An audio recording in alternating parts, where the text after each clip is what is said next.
Après l'alimentation, la boisson, Cointreau, Grand Marnier, Chartreuse, autant de liqueurs qui vous semblent totalement passées de mode. Eh bien, détrompez-vous, ces boissons alcoolisées sucrées sortent du placard de nos grands-mères pour partir à la conquête du monde. Portées par la vague des cocktails, les liqueurs se vendent et surtout s'exportent à merveille. Barbara Arsenault, Émilie Plantard, Mounia Kassem et Cyrielle Stadler.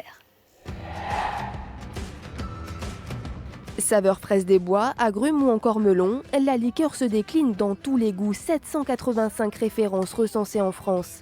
Fini l'image désuète du simple digestif, l'élixir s'offre une nouvelle jeunesse.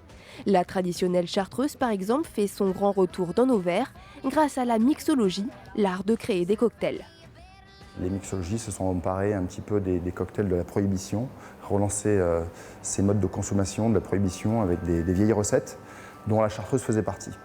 La chartreuse, une recette vieille de plus de 250 ans imaginée par des moines.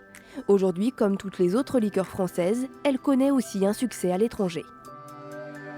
On entend parler, nous on est au Québec, puis la chartreuse, tout le monde connaît la chartreuse. Au Québec, mais pas seulement. Plus de la moitié des liqueurs et autres crèmes de fruits est exportée vers les États-Unis, le Japon ou encore l'Allemagne et le Royaume-Uni.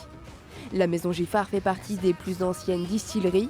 5 générations se sont succédées dans cette entreprise familiale qui nous dévoile ses secrets de fabrication.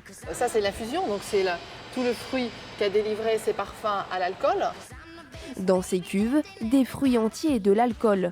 Après 6 semaines de macération, on récolte un liquide qui sera mélangé à du sucre et de l'eau pour donner la précieuse liqueur. On capte toute la richesse aromatique du fruit. On ne capte pas que son jus. Je crois que c'est cette richesse aromatique qui fait la qualité des liqueurs françaises. Près de 90 millions de bouteilles se sont écoulées l'an dernier, soit un chiffre d'affaires de 496 millions d'euros.